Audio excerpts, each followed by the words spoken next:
Hello everyone, it's me again. In my last video I made a straight sword, and I said in that video I was going to make, well, I've already made a rope dart, but I decided to take it a step further and make a rope spear, as I want to call it. I got the idea. I'm a big Mortal Kombat fan, and as everyone knows, Scorpion's signature weapon is a spear with a rope attached. So I kind of took that idea a step further by putting two blades on each end. Those are my links. I'm gonna demonstrate how to make that loop in a few minutes. But as you can see, strips of metal that I cut with my reciprocating saw, and I grinded them to an edge. And instead of using the brass plated chain links with the shiny finish, I used the antique brass chain links on this one, my typical rope dart knot. And this is the business end. All I did was I cut it to shape the blade, drilled the holes in it for the handle to attach, and I used aluminum post screws, and I took it through the blade and the handle. By the way, I made the handle the same way I made the handle on my straight sword, the old 2x4. I traced it, cut the shape, planed it smooth, and I ran some aluminum post screws through it. It's a full tang blade, and the reason I attached the handle, now don't get me wrong people, I just do this for fun, but for fantasy purposes, like if you are like in close quarters, considering this would be a long range weapon, you could grab the handle and use it for a knife in close quarters. And as you can see, the tassel, which is nothing but some of this rope that I used, tied it together, and I got a stainless steel brush, and I brushed the ends to make them frayed. And for, I guess for looks purposes, I use 7/16 rather, antique brass furniture nails to match the chain. And the reason I put two blades on it, I'm also a big 300 fan. I love the Spartans, they're real badass. And their spears had double ends on them, meaning like if one end were to break, they could use the other end and continue to dish out death rather.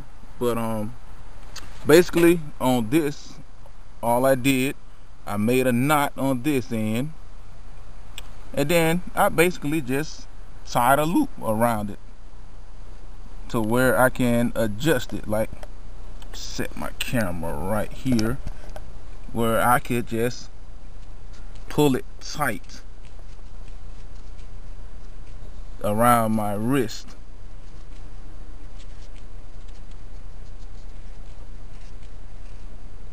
As you can see there. And I put the other knot there because I guess I want this to be a fixed end, and I don't want both ends drawn tight on my wrist. So I put that knot to keep this end from getting any slack. And I'm gonna give you a quick demonstration in a few seconds. Let me set up my camera. There's my candle. I haven't waxed it yet, but I'm gonna wax it, and I'm also dye the tips of those red. So I'll give you a quick demonstration rather.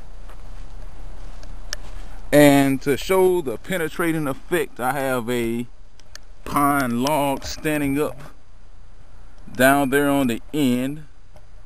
Now the only question is, will I be able to hit it with my spear? I've already punctured a sheet of tin in the back of the house, so it does penetrate pretty good. But to show everyone that this weapon is like not a toy, and it actually can like spear someone.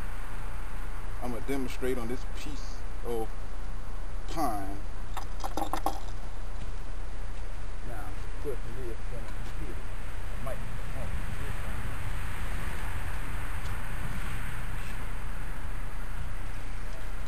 this on that one. Matter of fact, let me come from here.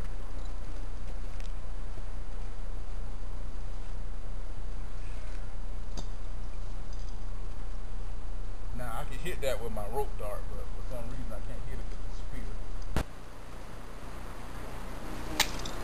Well, it took a chunk out of the top right there. But I'm gonna try to spear it and pull it down.